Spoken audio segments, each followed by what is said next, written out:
It's important that you get to know your sheep and what their natural behaviour is like, because at lambing time, that behaviour and the way they look changes slightly. Their back end, their vulva, becomes quite red and pink. Their udder is swollen and full of milk. And when the ewe is very close to giving birth, she becomes restless. She generally moves away from the rest of the flock. In a shed like this, she'd move to the corner of a pen. In a field, she'd move away to the corner of the field. She lies down and stands up, goes round and round in circles, paws the ground, almost in a nesting way, licks her lips in anticipation of licking the newborn lamb, and then goes into labour. Usually a sheep lies down with its feet underneath itself, but when they're giving birth, their feet poke out, relaxing themselves so they can start to push and get the lamb out. Their heads arch back as they're starting to push. Now the lamb itself, the presentation of a lamb is 2 front feet and nose first, like that. That's the most streamlined position for a lamb to be born. And the first thing you see coming out of the ewe is the water bag. The lambs are floating inside their mothers in a bag of syrupy water known as amniotic fluid, and that protects them inside their mothers. So the first thing you see is a bubble of this bag that then breaks and the waters gush out, and then following that is the lamb, 2 front feet and nose first. Occasionally they may have a leg back or a head back, or 2 lambs will come up into the birth canal at once, and then it's time for you to assist or get someone to help you who knows what they're doing. The time it takes for a ewe to give birth can vary enormously. An older ewe, or a ewe giving a multiple birth, so twins or triplets, generally lamb a little bit quicker. A ewe that's lambing for the first time, or what's known as a maiden ewe, generally takes a little bit longer. It can be anything from a few minutes to an hour. And then a ewe that is giving birth to twins, that time in between the first lamb and the second lamb can also be up to another hour. The vast majority of lambs are born without any intervention by the shepherd, and the more familiar you are with the normal lambing sequence, the quicker you'll be to recognise when the ewe may need some assistance.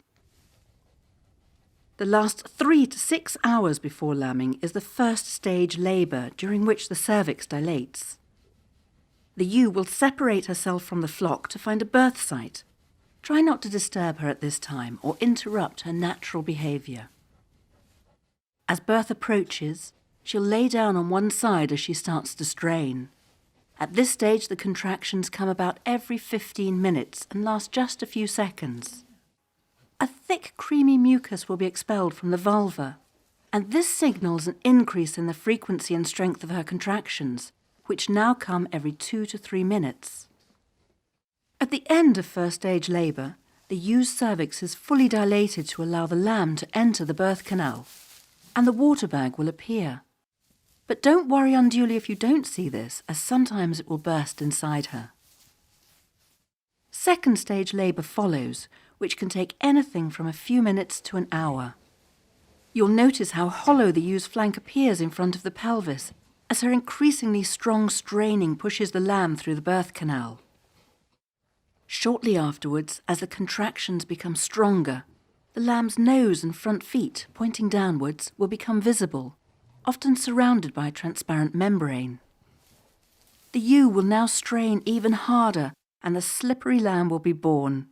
As the ewe stands, the umbilical cord will break, which then naturally seals. If the cord doesn't break as the lamb is born, gently draw the lamb away and it will break naturally and seal itself. Never cut the cord, as it can hemorrhage. The newly born lamb kicks and coughs and shakes its head, drawing its first breath. It's important that any membrane or mucus surrounding the lamb's mouth and nostrils is cleared, or it may prevent the lamb breathing. So a quick intervention in this case can save its life. The ewe's natural instinct is to turn and lick her lamb, drying it, stimulating its circulation, and establishing the all-important bond between them. If the ewe is exhausted, you can rub the newborn lamb against her nose. This will stimulate her to start licking it. Shortly after, the lamb struggles to its feet, and the ewe will nudge it towards her teat. If the lamb doesn't find the teat within 30 minutes, or is having trouble sucking, you can gently draw some milk from the ewe. This will free the plug that you'll often find blocking the teat, and the lamb will soon get the idea. This first milk is thick, creamy colostrum, a high-energy food containing vital antibodies that protect the newborn lamb from many diseases.